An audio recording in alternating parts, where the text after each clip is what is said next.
Olá, seja muito bem-vindo, seja muito bem-vinda. Eu sou o professor Lucas e hoje terei a oportunidade de ministrar para vocês uma aula de introdução à teoria funcionalista dos meios de comunicação de massa. Talvez de primeira o nome assuste, mas fiquem tranquilos que essa teoria não é nenhum bicho de sete cabeças. A teoria funcionalista dos meios de comunicação de massa surgiu na década de 1940 nos Estados Unidos, mais precisamente após a Segunda Guerra Mundial, em 1945.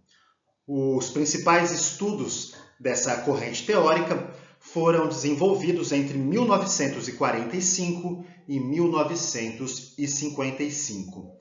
Nesse período, nós temos nos Estados Unidos um fortalecimento dos meios de comunicação de massa e também um maior acesso da população aos mesmos. Nós ainda temos a televisão se consolidando como o principal meio de comunicação de massa. É importante ressaltar que, apesar da ascensão da televisão, uma parcela considerável da população norte-americana ainda recorria à rádio e ao jornal impresso em busca de ficar bem informada. A teoria funcionalista dos meios de comunicação de massa, ela teve a sua criação inspirada em uma teoria sociológica que foi concebida pelo renomado intelectual francês Émile Durkheim, conhecido como o pai da sociologia. Essa teoria sociológica estrutural funcionalista, basicamente, ela aponta a importância da harmonia e da estabilidade social para o funcionamento da sociedade. Essa teoria sociológica acredita que podemos chamar de instituições, que instituições como a igreja, a família, o Estado e a escola, apesar de cada uma ter a sua função específica, elas deveriam trabalhar de forma conjunta para garantir o funcionamento da sociedade. Para facilitar a compreensão, podemos fazer uma comparação com o corpo humano. Para que o nosso corpo funcione de maneira adequada e não enfrente nenhum problema grave de saúde, é necessário que os nossos órgãos trabalhem de forma conjunta. Então, basicamente, essa era a ideia aí da teoria estrutural funcionalista. Se apoiando nessa teoria sociológica, estudiosos da comunicação vão desenvolver a teoria funcionalista dos meios de comunicação de massa.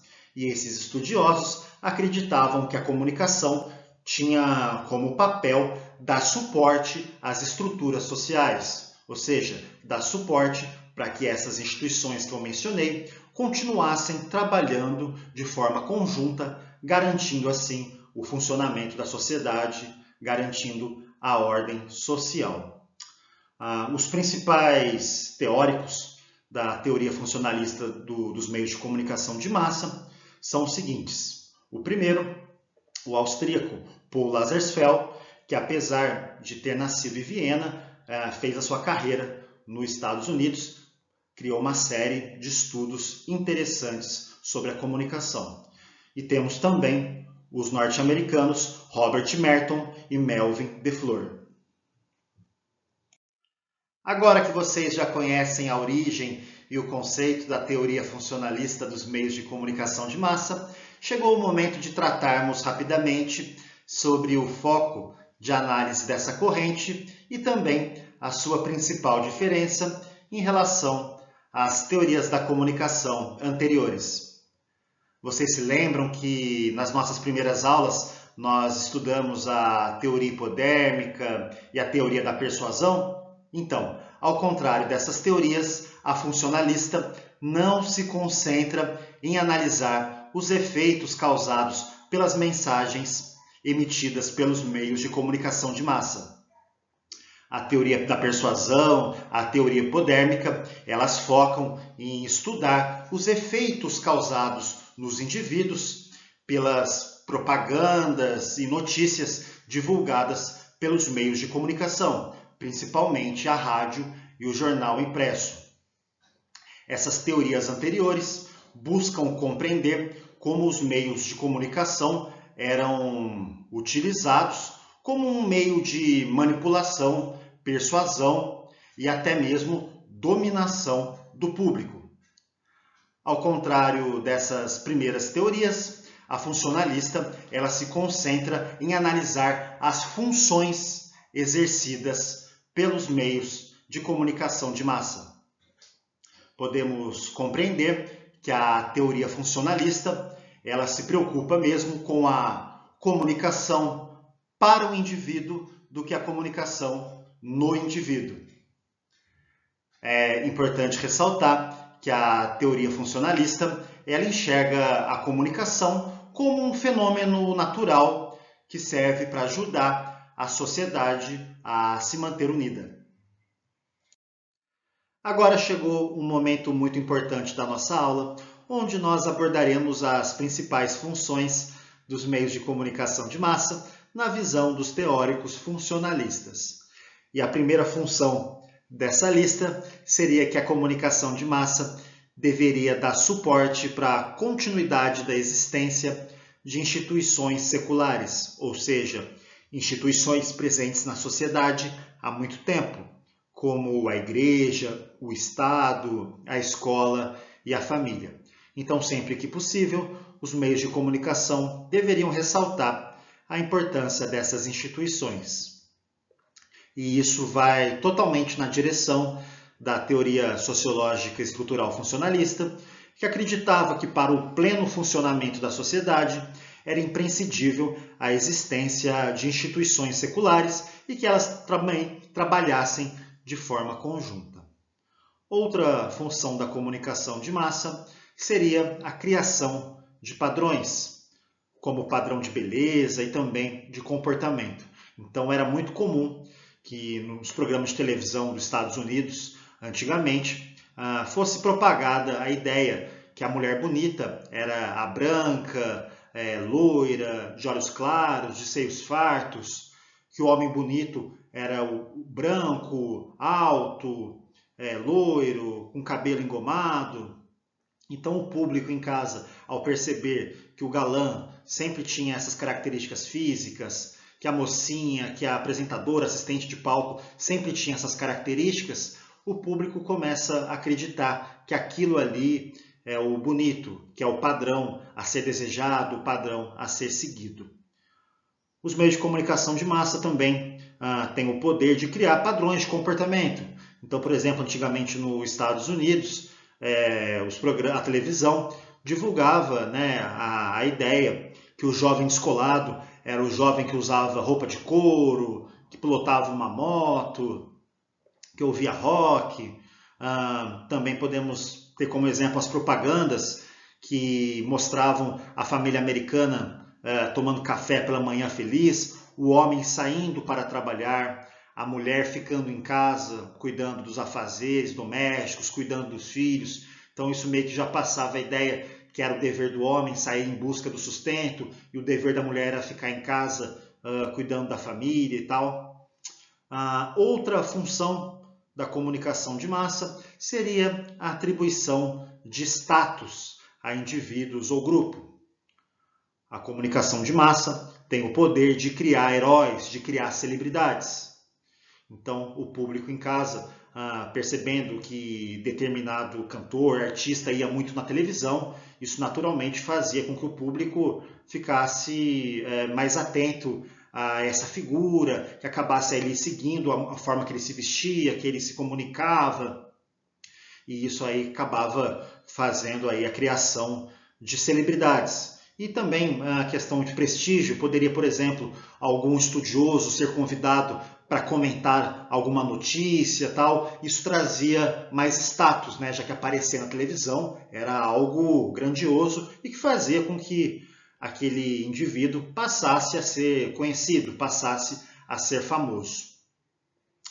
Outra função da comunicação de massa seria a manutenção dos valores sociais. Então, sempre que possível, os meios de comunicação deveriam ressaltar a importância do respeito, da liberdade, da honestidade e também da justiça, já que isso acabava inculcando na cabeça inculcando essas ideias na cabeça dos telespectadores.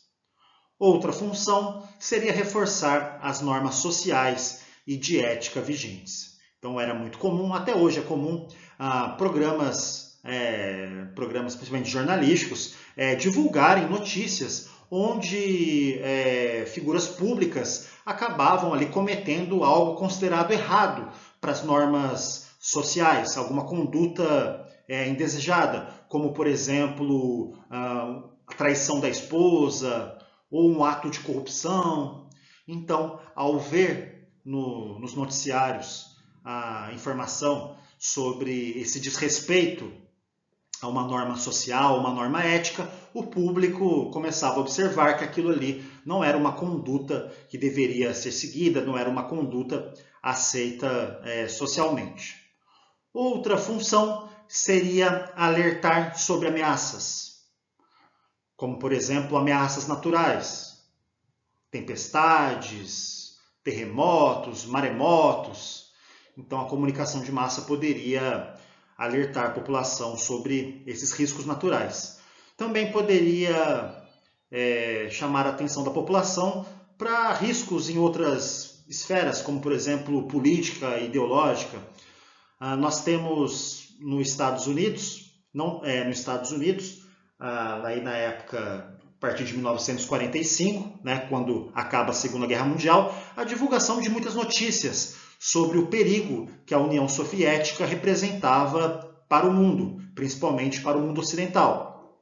Lembrando que Estados Unidos e União Soviética, apesar de terem lutado do mesmo lado na Segunda Guerra Mundial contra a Alemanha nazista, quando acaba a Segunda Guerra, em 1945, essas duas potências começam a disputar a hegemonia do mundo. E apesar de não ter tido um conflito bélico direto entre elas, né, nesse período da Guerra Fria, que vai de 1945 até a década de 90, havia uma disputa em outros campos. Então, né, sempre que podia, a televisão nos Estados Unidos, o cinema mostrava os soviéticos como figuras ruins, né, como um inimigo. Então, os meios de comunicação de massa eram bem utilizados nos Estados Unidos aí, a partir aí de 1945, para mostrar o risco que a União Soviética, né, o risco que o socialismo, que o comunismo representava para o mundo.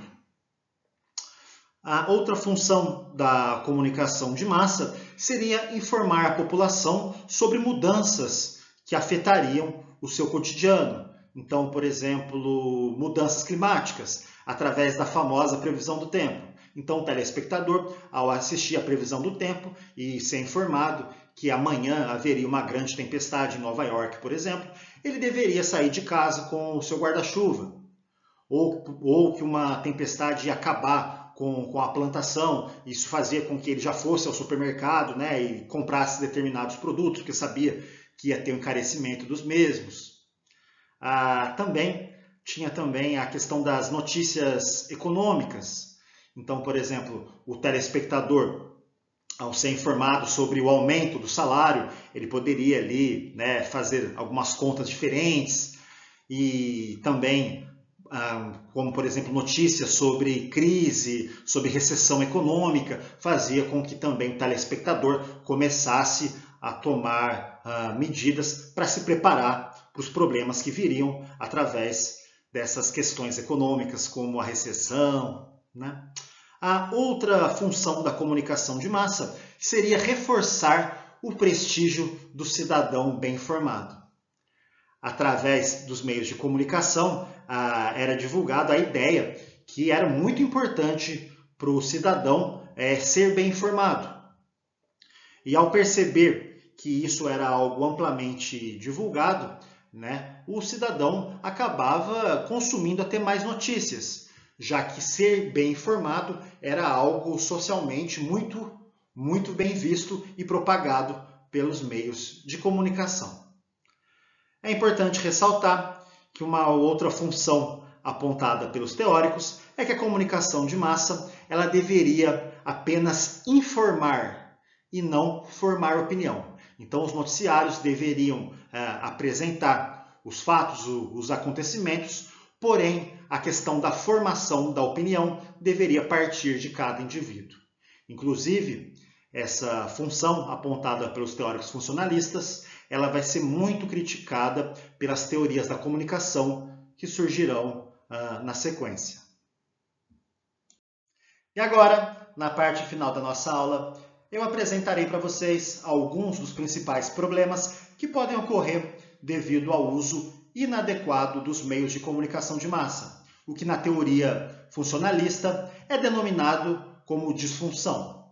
E uma dessas disfunções é a ideia de que, dependendo da maneira em que uma notícia alarmante é divulgada, ela pode gerar pânico na população. Então, por exemplo, o apresentador de um telejornal, ao dar uma notícia sobre um possível desastre natural, um possível conflito civil, dependendo da maneira em que ele faz isso, dependendo dos argumentos, das suposições que ele apresenta, ele pode acabar contribuindo para gerar pânico no público. Principalmente se esse apresentador tiver uma pegada, uma abordagem mais sensacionalista, já que nós sabemos que uma das características do sensacionalismo é dar uma exagerada. Além das mensagens verdadeiras, as mensagens fictícias e as falsas também possuem potencial para gerar esse efeito de pânico na população. E nós temos um exemplo histórico de uma mensagem fictícia que ocorreu em 1938 nos Estados Unidos e gerou um certo transtorno. Um ator chamado Orson Welles, ele decidiu, em uma transmissão de rádio, fazer uma espécie de teatro, uma adaptação do livro Guerra dos Mundos, que narra a invasão de marcianos na Terra. Então, nesse programa radiofônico, esse ator inicia explicando que aquilo ali se tratava de uma ficção. E o programa vai transcorrendo. E durante ele entravam boletins fictícios jornalísticos afirmando que realmente a Terra estava sendo invadida pelos marcianos e tal. Qual foi o problema? Parte dos ouvintes começou a ouvir a transmissão no meio dela. Então eles perderam aquela explicação inicial de que aquilo ali era fictício. Existem relatos de que alguns americanos saíram apavorados correndo de suas casas. Outros ligaram aterrorizados na rádio para saber se realmente estava acontecendo aquilo. E essa confusão acabou sendo depois divulgada pelos principais periódicos dos Estados Unidos. Saiu no The New York Times e uma série de outros jornais expressivos. Inclusive, essa confusão foi também divulgada aqui no Brasil. Eu trouxe para vocês a capa do jornal O Globo, que traz a manchete Terror pelo Rádio. Então, quem tiver mais curiosidade em conhecer a história dessa disfunção, pode procurar na internet, que tem muito material sobre ela. Outra disfunção seria a disfunção narcotizante. Narcotizante, o termo vem de drogado mesmo, de inerte, né? A teoria funcionalista aponta que, devido ao bombardeio de informações, principalmente informações negativas, que o público recebe, isso pode fazer com que ele acabe perdendo um pouco da sua sensibilidade. Ele acabe achando que as tragédias e tal é algo natural, a violência. Isso pode fazer com que ele passe a não se importar tanto ao ver uma notícia sobre um assassinato, algum crime e tal. Ele fica inerte, né? Ele fica narcotizado. E também os meios de comunicação, eles têm a preocupação mesmo em passar a informação, em bombardear o público de informações. Mas eles não, de certa forma, eles não estimulam a sociedade a fazer algo para mudar determinado problema. Então, o público pode seguir ali inerte, tá? Sem fazer nada para tentar ajudar a reverter o cenário de algum problema. Esse bombardeio de informações, principalmente negativas, pode fazer também com que o telespectador, o ouvinte, busque se refugiar, busque fugir da realidade. Tá? Ele cansa de ficar vendo tanta coisa ruim e começa a buscar outros tipos de programa, não os jornalísticos. Então ele começa a ver programas de entretenimento, né? Programas esportivos, programas de comédia. Trazendo para os dias de hoje, nós temos os reality shows, né? O Big Brother. Então, a teoria funcionalista nos mostra também que esse bombardeio pode fazer com que o público busque fugir da realidade, se refugiando em programas principalmente de entretenimento. Então, gente, essa foi a nossa aula de hoje, que é apenas uma introdução à teoria funcionalista dos meios de comunicação de massa. No nosso próximo encontro, nós veremos essa teoria com mais calma e também com mais profundidade. Foi um prazer ter a presença de vocês. Eu espero vocês no nosso próximo encontro para nós tratarmos novamente dessa teoria que aponta que os meios de comunicação têm como função mesmo informar e não educar ou contribuir para que o público desenvolva o senso crítico. Então é isso e até a próxima!